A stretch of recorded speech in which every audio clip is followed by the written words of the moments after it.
Olá, estamos começando mais um Ponto de Vista, mais uma vez ao vivo aqui pela Santa Cecília TV. Muito mais informação, muito mais debate para você, não é? E a gente aqui de segunda a sexta-feira, 1h30 da tarde, um horário tradicional da discussão política e do debate dos temas, dos assuntos importantes que fazem a pauta aqui da cidade, da nossa região metropolitana. E, claro, o debate também entre os temas ou sobre os temas de interesse nacional, né? O aumento aí dos casos de Covid-19, mais de 900 mortes registradas ontem, né, no país, oficialmente registradas por Covid-19. Estamos quase batendo outra vez a média de 1.000 por dia, né, e atendendo aí a solicitação, né, a exigência, né, do ministro da Economia, que a partir do momento que batesse novamente 1.000 mortes por dia, né, ele reconheceria que a pandemia recrudesceu e que o problema voltou seriamente, que seria talvez necessário recuperar, enfim, né, o auxílio emergencial que se encerra agora no dia 31 de dezembro. Né? Então, 900 mortes é pouca, né? Vamos acrescentar mais 100, né, para fazer aí a vontade do ministro da Economia, a partir de 1.001, né? 1.001 óbitos, volta aí a pandemia a ser considerada importante, séria, risco para todos, né? Inclusive para a parada econômica do país. E aí ele acha razoável discutir de novo o auxílio emergencial. Realmente eu não sei em que mundo estamos vivendo, né?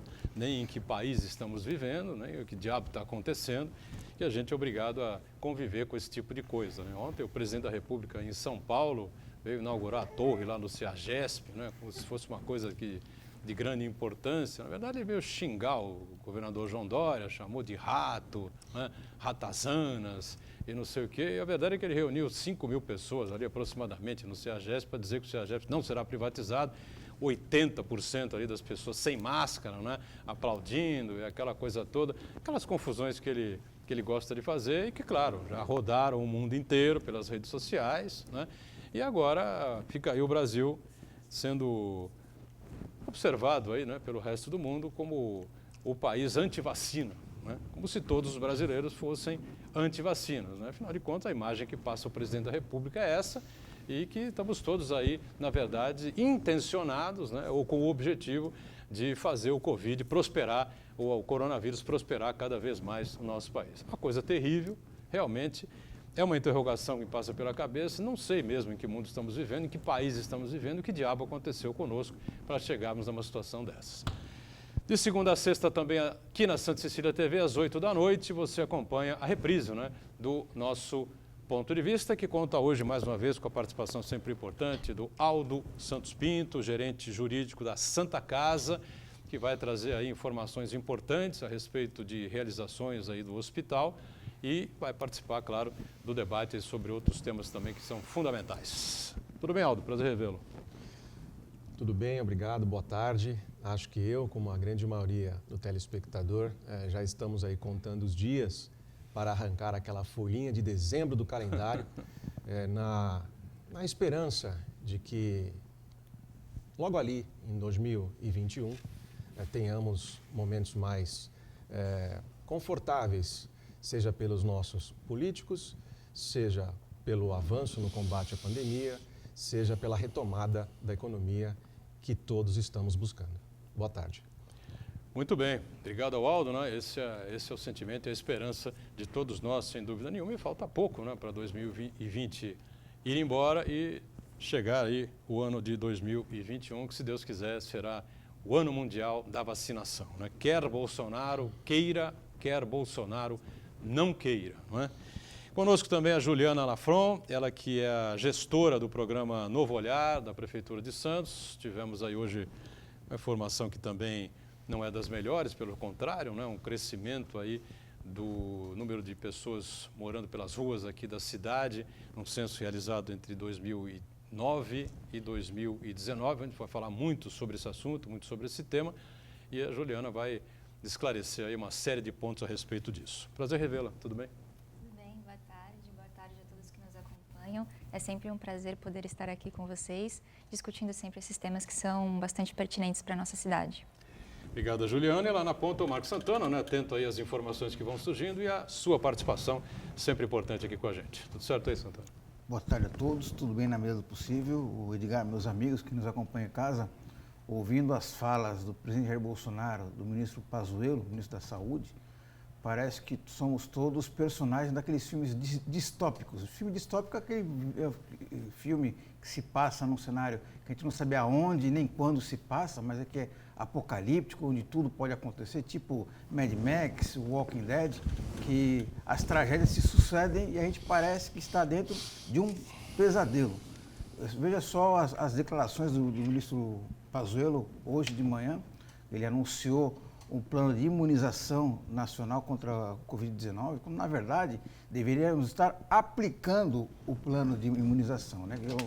Todos nós sabíamos que ia ser necessária uma vacina para conter essa pandemia, e sabíamos isso desde fevereiro, março, e então agora a vacina, agora que temos finalmente várias opções, agora que o ministro da Saúde vai pensar o que vai fazer. Ele anunciou que ainda vai comprar seringas e agulhas, e no entendimento dele, se tudo der certo, a imunização plena da população vai se dar apenas daqui a 16 meses.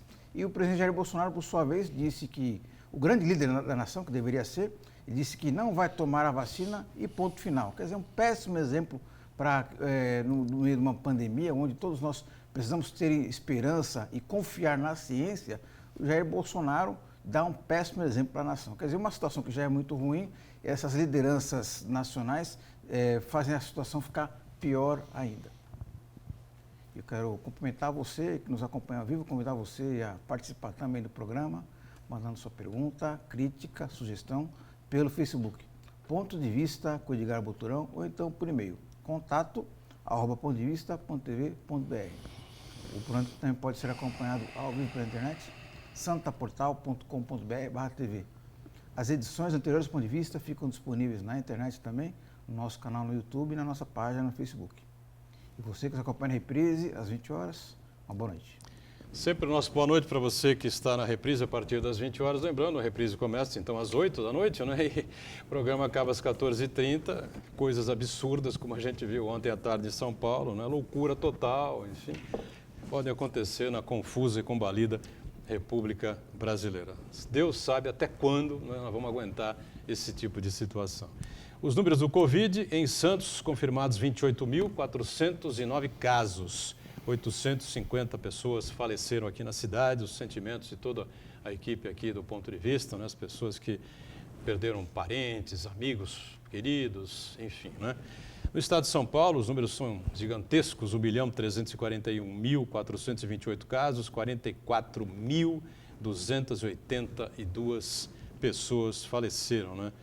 Eu não sei exatamente se as pessoas fazem essa conta, mas o Pacaembu lotado, por exemplo, né, num jogo do Corinthians, ou num clássico, né, o Santana, mais ou menos, não chega a isso, né? O Pacaembu não chega mais a isso, teria 37 mil, 35 mil. Acho que lá o estádio do Corinthians, lá na Itaquera, acho que cabe 44 mil e tal, né? O do Palmeiras cabe mais um pouco até. Vamos imaginar que seja o estádio do Palmeiras completamente lotado, né? Todo mundo morto. Todo mundo morto por conta do Covid-19. Um estádio de futebol lotado, né? Todo mundo morto. Mais de 900 mortes. 5 aviões caindo, né, em solo brasileiro. E o presidente age dessa forma. No Brasil inteiro, 6.970.034 casos oficiais, 182.799 pessoas foram a óbito por conta do Covid-19. Não sei nem quantos aviões daria isso, né? 182.799 vidas perdidas com os números que foram divulgados oficialmente até a noite de ontem, né? O horário de 7 da noite, 7h30 da noite, perto das 8 horas é que são feitas essas divulgações oficiais. Como a gente sabe que, diferentemente de Santos, que teve uma testagem muito alta, outros lugares pelo Brasil tiveram testagem muito baixa ou testagem nenhuma, é óbvio que o número de pessoas que contraíram, tiveram contato com o coronavírus é infinitamente maior do que esses 6 milhões, quase 7 milhões que a gente tem registrado aqui. Essa é uma situação muito complexa, muito difícil, né? O presidente e o governo que falam tanto aí na questão econômica, essa coisa toda, né?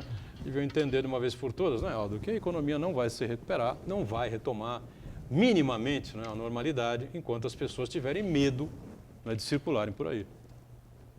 Você falou um ponto importante, Boturão.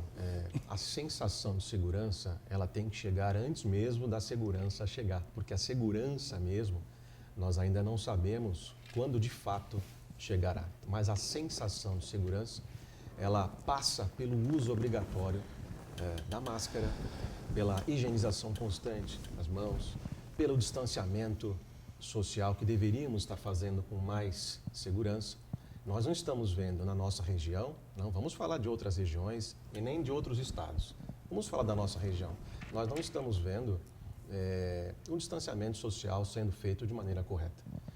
Na segunda-feira à noite, me permita falar o nome de outra emissora, pela TV Cultura, teve um programa muito importante no Roda Viva, um programa tradicional. Não, eu citei aqui ontem, né? Citei até Ontem, isso falando isso. aqui. E que acho que todos nós deveríamos dar um Google lá, buscar no YouTube e assistir esse programa. 3 grandes personalidades do mundo da saúde, inclusive Dimas Covas, presidente do Instituto Butantan, todos eles afirmaram... Margarida, né? Del Pomo, né? Da pneumologista, né?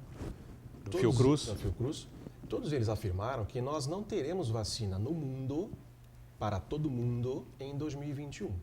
E mesmo com a chegada gradual das vacinas, porque serão vacinas, nós não teremos uma única fabricante entregando vacinas para todos nós, mesmo com a chegada da vacina, nós não estaremos dispensados de utilizar a máscara, de manter o distanciamento social, de prestar atenção na higienização, né? Então, essas questões, como lá atrás, fazendo um paralelo, o cinto de segurança incomodava no começo e hoje já virou comum, né? A máscara, a utilização do álcool em gel, a higienização, isso deverá ser de fato uma constante pelos próximos anos. Se nós já estivéssemos bem centralizados nessa questão da segurança, da máscara, do álcool, distanciamento, creio que a sensação de segurança já estaria bem mais tranquila para todos nós.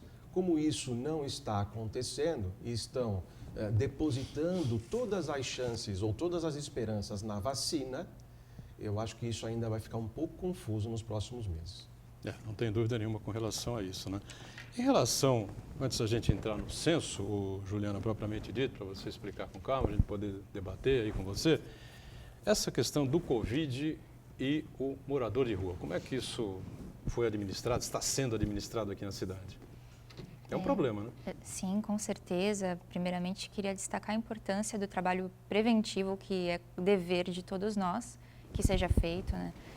Chega a ser assustador andar nas ruas das cidades aqui da Baixada Santista, principalmente no período noturno, e ver o número de pessoas se aglomerando, por vezes sem uso de máscara, né? Então, acredito que nós precisamos nos empenhar cada vez mais no mínimo do protocolo que é exigido, né? Como foi falado, a questão da máscara, a questão do álcool em gel, do distanciamento. Isso é fundamental porque o cenário não é nem um pouco positivo para os próximos meses, né? Quando falamos da questão das pessoas que vivem nas ruas, falamos de pessoas que se encontram numa situação de extrema vulnerabilidade social. E aqui em Santos, algumas medidas foram tomadas durante a pandemia com o intuito de garantir um maior atendimento a essa população. Dentre elas, nós podemos destacar a ampliação das vagas de acolhimento institucional. Nós abrimos durante esse período a Casa Êxodo, que é uma casa de passagem, e também o abrigo emergencial, garantindo aí mais 100 vagas disponibilizadas para essa população. Também foi feito um trabalho de reestruturação, de reordenamento, garantindo o distanciamento social, garantindo também vagas de isolamento para pessoas que estivessem com suspeita ou confirmação de Covid-19. Houve também uma ampliação... E as pessoas se dirigiram até lá?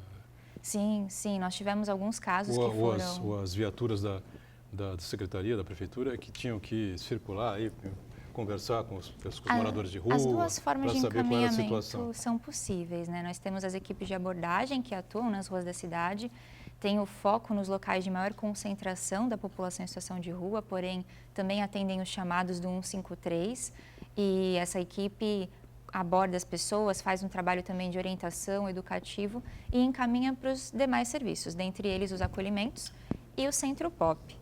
Também o Centro POP, que é o Centro de Referência Especializado para a População em Situação de Rua, tem acesso por demanda espontânea Durante esse período, nós ampliamos o funcionamento também para os finais de semana e feriados, então ele está funcionando todos os dias, garantindo que as pessoas possam se higienizar no local, receber atendimento, orientações, e esse serviço também encaminha para os acolhimentos institucionais. Essas são as principais formas de acesso para outros serviços da rede quando a gente fala em população em situação de rua.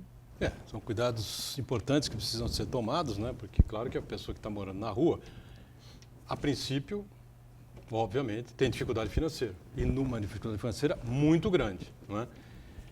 Muitos casos, eu já conversei com moradores de rua, gente que está pelas ruas da cidade aí, gente de um nível bastante razoável, infelizmente perdeu o emprego ou quebrou, né, seu comércio, a sua vida profissional, acabou se separando da esposa, a esposa foi com o filho, com os filhos para a casa do pai, mãe, essa coisa toda, e ele não tinha onde se colocar, tentou várias formas e acabou perambulando pelas ruas mesmo, não teve saída, né?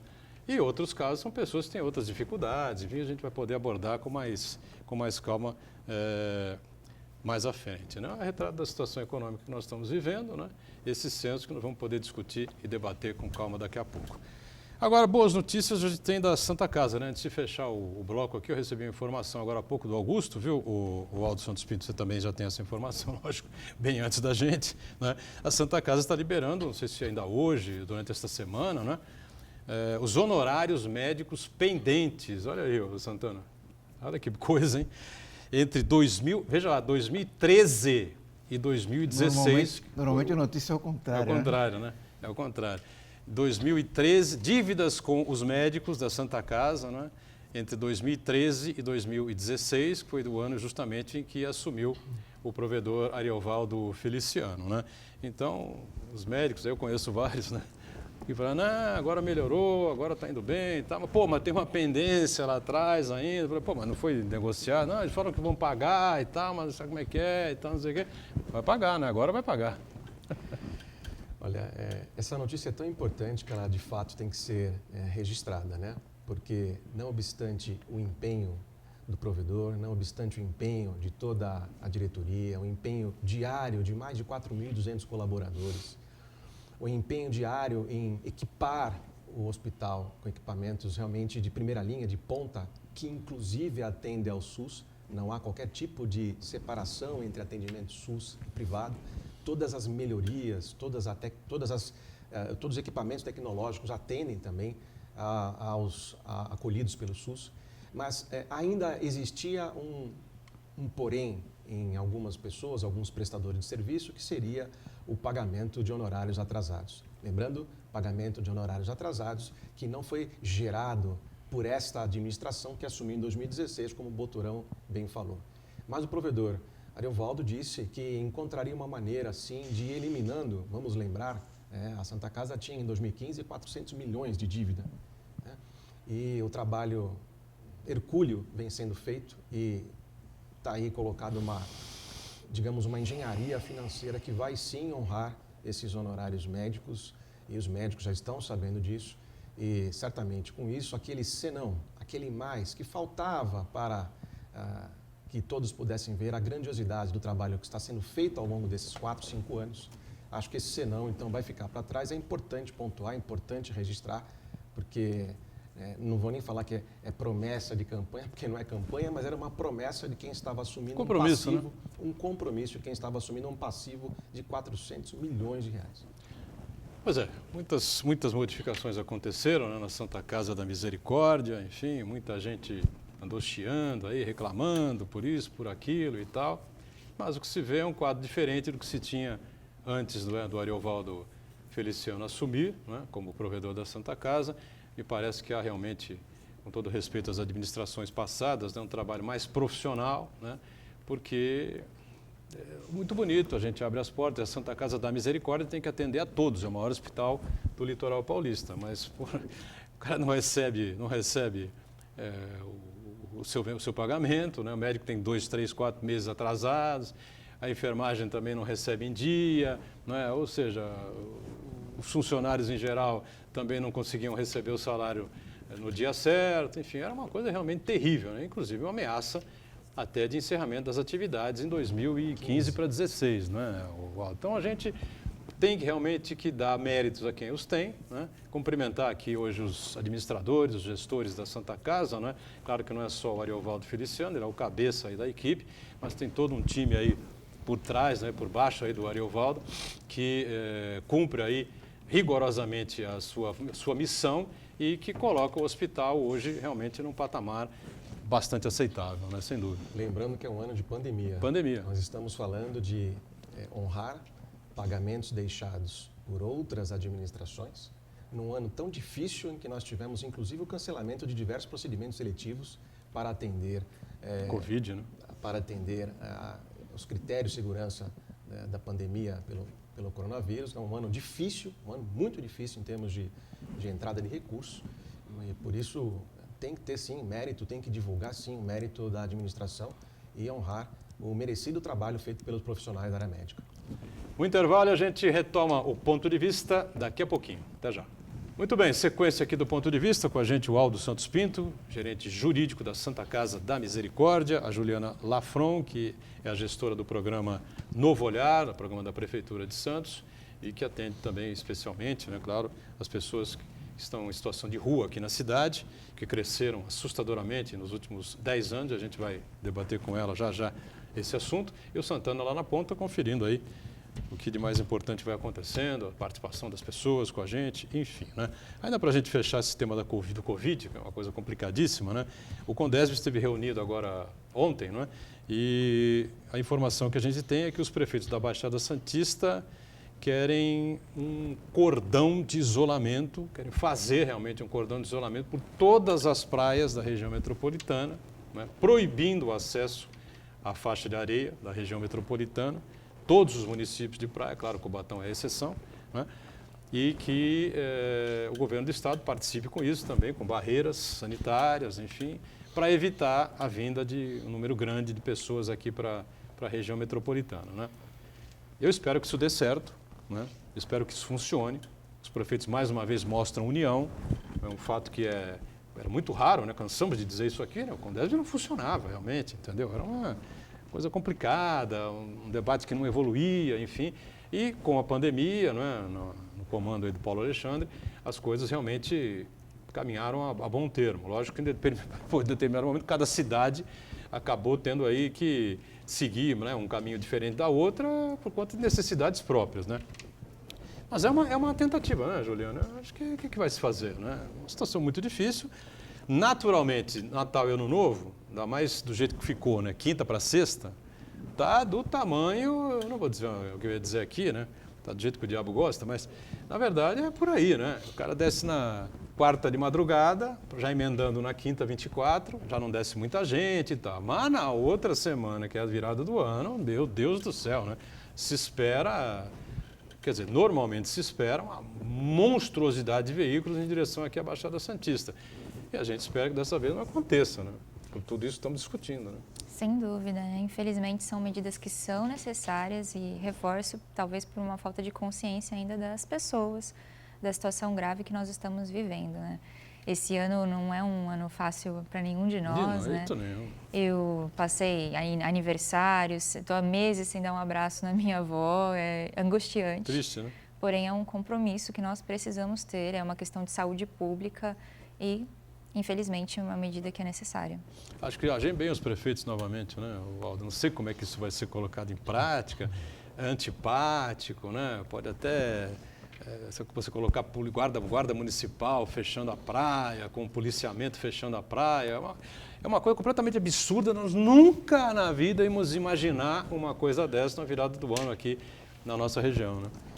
E somado, né, à ausência de consciência, à ausência de cultura, ausência de educação, enfim, isso vira realmente uma bola de neve, um grande potencial para que novos casos sejam registrados. Enquanto você falava, Boturão, eu estava lembrando aqui, nós já tivemos um período de semi-fechamento das praias e uma abertura, foi recentemente. Eu estava conversando com um cliente meu que mora ali perto de um estacionamento no Gonzaga, na praia. Acho que deve ser o último dos estacionamentos que tem ali na praia. E o rapaz, o gerente, estava falando para mim o seguinte: olha, naquele dia da abertura, tinham 2 carros já do interior, desde as 6h30 da manhã, com isopor repleto de bebida alcoólica no porta-malas, somente aguardando a abertura oficial do horário do estacionamento para poder deixar o carro e se dirigir à praia. Quer dizer, isso lá, no meio do ano. Imagine agora, com todo esse elemento de festa, de Natal, de Ano Novo. Calor. Calor, evidente. Então, se não houver uma medida dura, não pode ser só um discurso, ela tem que ser fiscalizatória de verdade. Se não houver essa medida, nossas praias estarão lotadas, sim, porque Santos é a terra da caridade e todos virão para cá com certeza. Diga, Santana. Eu acho que a gente tem que reconhecer o empenho dos prefeitos da região, que eles percebem a gravidade do problema e a necessidade de medidas muito impactantes. Mas elas não terão efetividade se não tiver o apoio e a participação efetiva, não só do governo do estado, mas também da concessionária, a empresa que explora o sistema Anchieta Imigrante. Porque, do ponto de vista da lógica dela, ela quer que mais pessoas desçam para o litoral paulista, para ela arrecadar mais e dar lucro para os seus acionistas, né? Mas estamos diante de uma situação de pandemia, uma situação de calamidade pública. Então, a saúde, a vida das pessoas está acima de qualquer tipo de objetivo financeiro. Então, a empresa em si, ela deve ter essa sensibilidade social e também os órgãos regulamentadores, né? No caso a Artesp, ela tem que ter uma posição muito firme para promover um bloqueio de circulação de pessoas.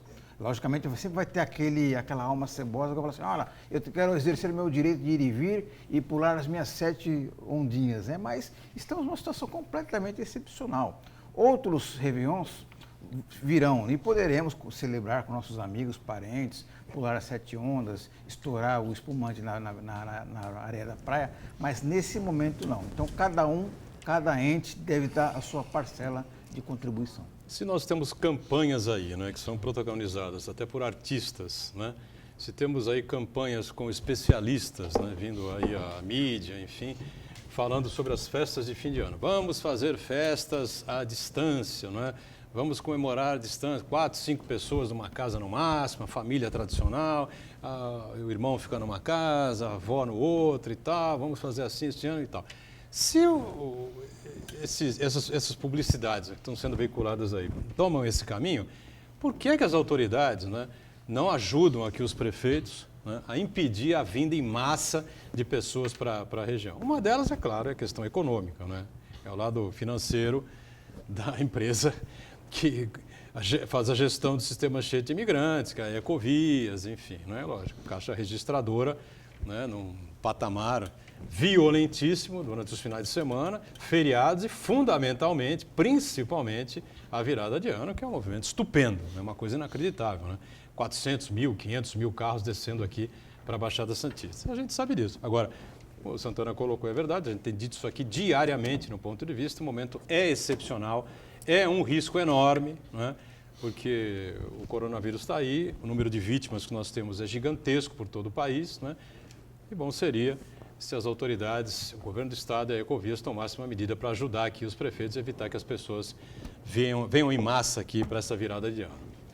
Bom, Juliana, eu recebi o jornal hoje de manhã, né, e vejo lá que o número de pessoas nas ruas aqui da cidade cresceu e não foi pouco, né?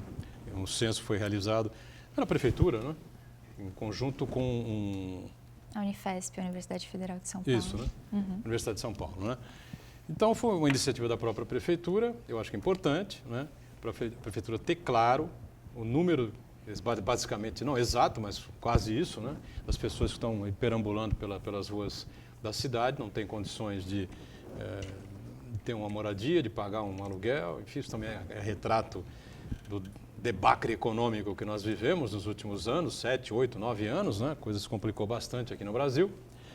E a gente tem, então, esse número enorme, esse crescimento de 71%, né, no número de moradores de rua aqui na cidade. Não é na Baixada Santista, não, né, na cidade de Santos.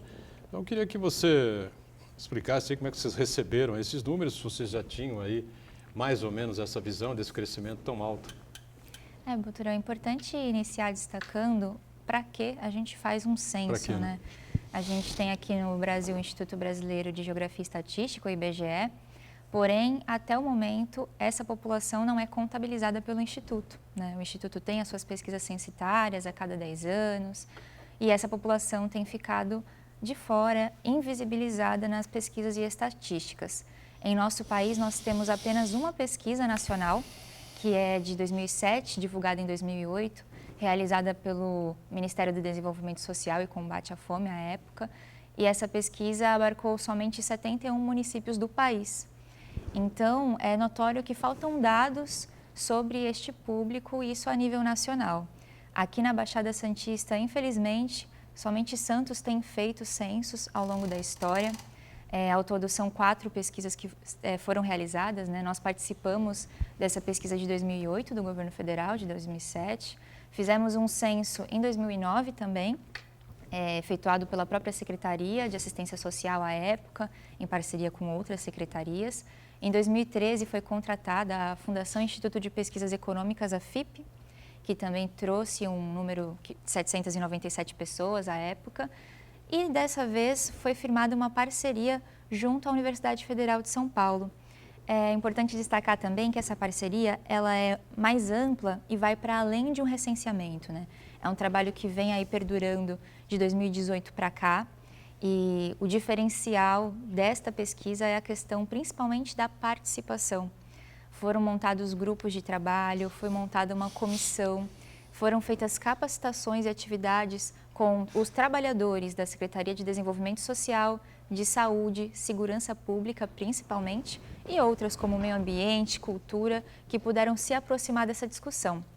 Nós tivemos também pessoas em situação de rua que foram pesquisadoras durante esse trabalho. Colaboraram com a pesquisa? Exatamente, estiveram como pesquisadoras durante todo esse trabalho de anos e na noite do censo também, né? E fizemos um grande chamamento à sociedade civil, foram feitos diversos encontros. Nosso primeiro encontro em 2018 chegou a ter mais de 120 pessoas da sociedade civil reunidas para debater o tema.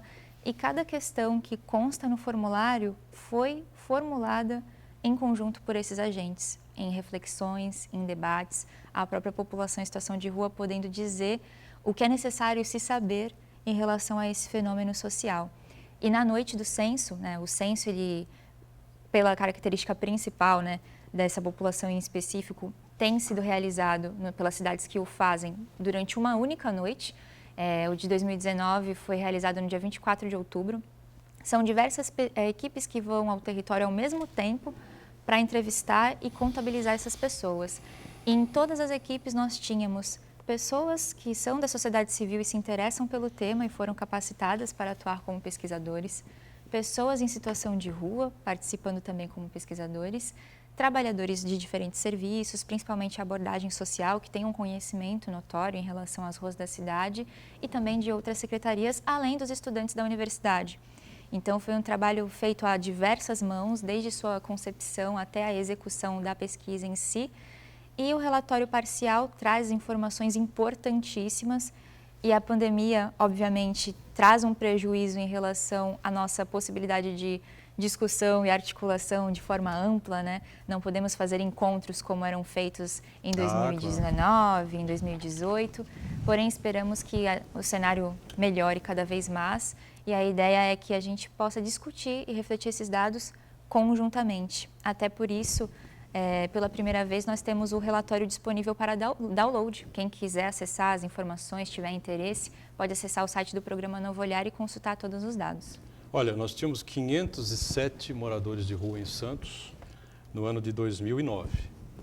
E com essa pesquisa, com esse censo, né, que a Juliana acaba de explicar aqui, chegamos a 868 moradores de rua em 2019, né?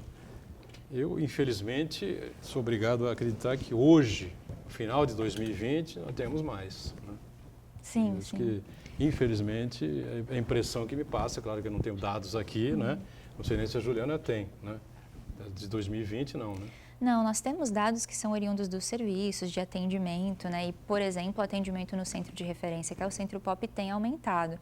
De fato, por toda a conjuntura da pandemia, tem pessoas que têm perdido o poder de renda, né? E não têm condições mais de pagar aluguel, por exemplo, da moradia e passam a demandar de serviços para não ir, de fato, para a situação de rua, né? Então, infelizmente, é um cenário que tende a se agravar sempre que há uma ampliação de índices de desemprego e um aprofundamento da desigualdade social. Nós estamos num país que é considerado o 7º mais desigual do mundo, de acordo com as Nações Unidas. Então, é um enfrentamento que precisa ser feito de forma coletiva. O Edgar, esse trabalho científico, ele é fundamental para não só de quantificar, mas também de identificar qual que é o perfil dessas pessoas, né? Porque muitas pessoas imaginam que seja uma coisa aí, mas na prática é outra, né? E um exemplo muito grande disso daí é que nessa eleição municipal tivemos pelo menos 3 candidatos a prefeito, um cargo de muita responsabilidade, querendo tirar soluções mágicas da cartola, né? E, na verdade, implantar uma política higienista. Um deles falou assim, eu vou limpar geral, vou limpar a área, não vou dar moleza para ninguém, né? A gente sabe muito bem que a pessoa que mora na rua não está porque ela quer, porque ela acha bonito dormir olhando as estrelas. Muito pelo contrário, ela está ali porque não tem nenhuma outra alternativa. E uma grande parte dessas pessoas que moram nas ruas, elas têm problema com dependência química, principalmente álcool. Quem tem um parente, um amigo que já teve um problema com álcool, sabe como é muito difícil fazer o tratamento, fazer o enfrentamento dessa dependência química. Se um seio familiar que tem toda a estrutura social, financeira, o conforto, a segurança, já é muito difícil, imagina então a pessoa que mora à própria sorte. Então é muito importante esse trabalho para identificar exatamente. E aí eu até emendo uma pergunta, se nesse estudo ele conseguiu quantificar a quantidade de pessoas dependentes químicas, principalmente o álcool. Deixa eu fazer o seguinte, a gente está em cima do bloco aqui, estourando aqui o segundo bloco, a gente vai para o intervalo. Na volta, a Juliana responde a pergunta do Santana, comentários nossos aqui, com o Aldo também, né, a respeito desse tema que é extremamente complicado, né? Já voltamos. Muito bem, a gente falando sobre o censo, uma pesquisa científica, Prefeitura de Santos, Universidade de São Paulo, sobre o número de moradores de rua aqui na cidade de Santos. Esse censo, né, foi feito dos números de 2009 para os números de 2019, né? E um crescimento gigantesco de 507 pessoas para 868 em 2019. Estamos no final de 2020, né? Com toda essa situação que vivemos, com problemas econômicos terríveis que estamos vivendo no país, com a pandemia, e a olhos nus, assim, né, a gente imagina que esse número até já aumentou, né? Eram 507 em 2009, eram já 868 em 2019. Né? E o Santana levantou uma questão para a Juliana sobre a dependência química, né? Se isso foi estudado aí, se existem números, se tem avaliações aí nesse censo. Foi uma excelente pergunta, por sinal, e saliento a importância que o censo tem, né, no sentido de formulação de políticas públicas. Por isso, um dado como esse, assim como outros que foram levantados, é importantíssimo, né? Aqui, como nós falamos bastante da Covid-19, ressalto que não se faz política pública sem diagnóstico, né? A ciência precisa ser valorizada, precisa haver esse norte para a construção e planejamento de políticas públicas. Então, essa é uma das questões que aparece, sim, e inclusive a pesquisa nacional que eu citei de 2008 apontava que os 3 principais fatores que motivam a ida de uma pessoa para a situação de rua são o desemprego, conflitos familiares e também a questão do uso de substâncias psicoativas. E esses 3 elementos também aparecem na pesquisa que foi feita aqui em nossa cidade. Olha aqui, o Aldo, 48,4% estão na faixa de 40 a 59 anos de idade. Você veja que é o pessoal economicamente ativo, né? Deveria estar economicamente ativo, né? Nós temos que valorizar o trabalho que é feito pela Juliana e por toda a sua equipe. Esse trabalho é um trabalho que a gente sabe que existe aqui em Santos há muito tempo. Lembro do trabalho feito também quando Cacá Teixeira, que hoje é vereador, mas ele foi secretário de Assistência Social, também fazia, e ele me comentava que esse é um trabalho incansável. É um trabalho que tem que ser feito de verdade, né? Arregaçando-se as mangas, se preocupando com o próximo.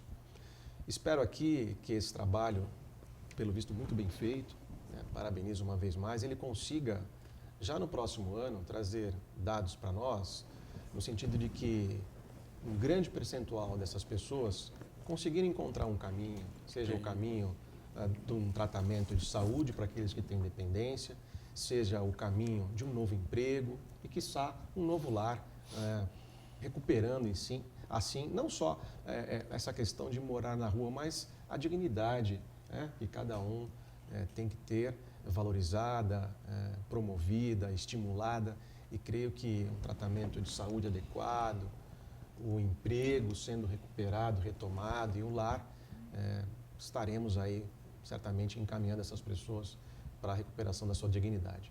Olha aqui, em relação à cor e etnia, né? É um fato curioso, hein? 46,7% das pessoas que vivem nas ruas de Santos são de cor parda, 30% de cor branca, né? E 14,7% são pretos, né? E tem até indígena, né? 2%. Né? E cor amarela, um índice 0,3%, né? Realmente é muito baixo, né? Mas é uma curiosidade num país onde o branco tem uma facilidade teórica de vida, né? Muito melhor do que o pardo e do que o preto, então nem se fala, né?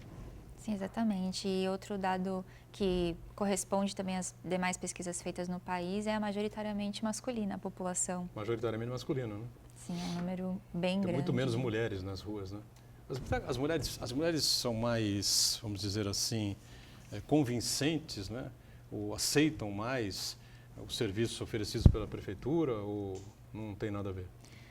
Acredito que haja uma tendência de maior vinculação familiar, né, de rede de apoio em diversos casos. Então, nós observamos relatos da própria equipe de abordagem, né, de abordagens efetuadas de pessoas que foram para as ruas após uma separação, né, um divórcio, alguma desilusão nesse sentido, atrelada a outros fatores, né? Então, a gente conversava aqui antes do programa a respeito disso, né? Eu conversei com 2, 3 pessoas aí algum tempo atrás, não foi nem esse ano não, foi antes, de 2018 para 2019 e tal, e tinha casos assim, viu?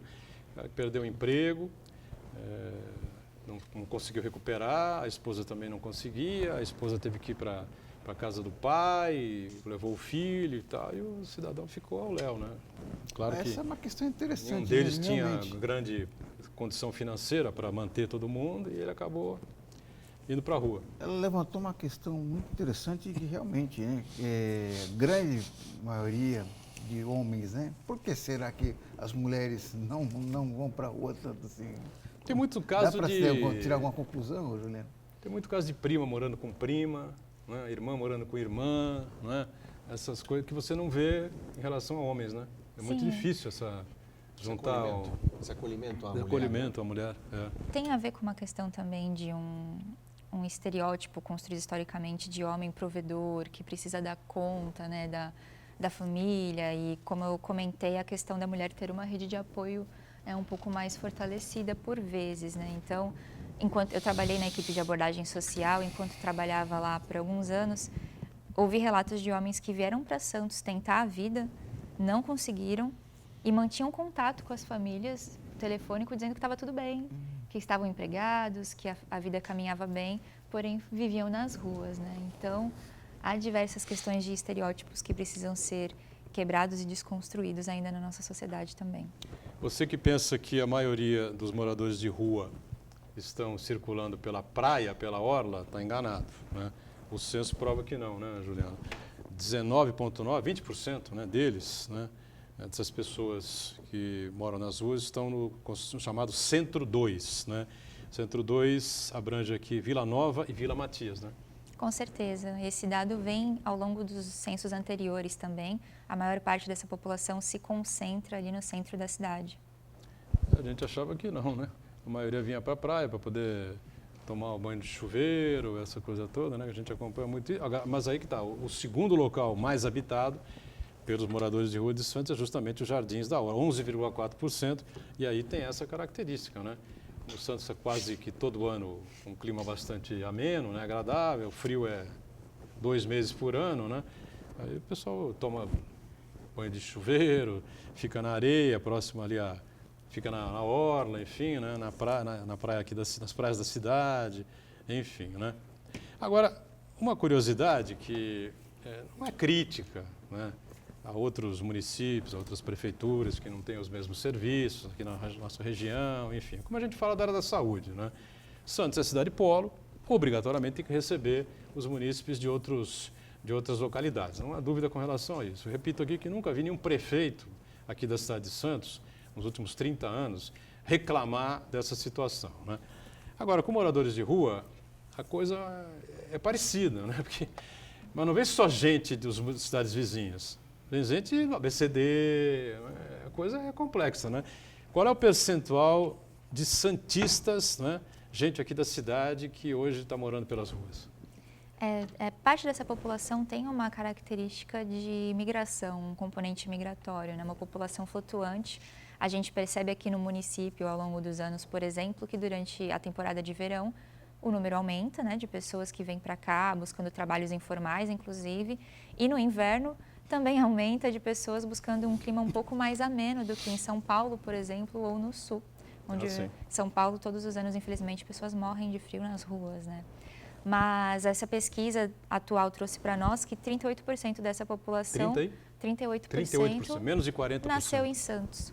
Né? São nascidos de fato na cidade de Santos e outros 12% de outras cidades aqui da Baixada Santista, o que é um número importante.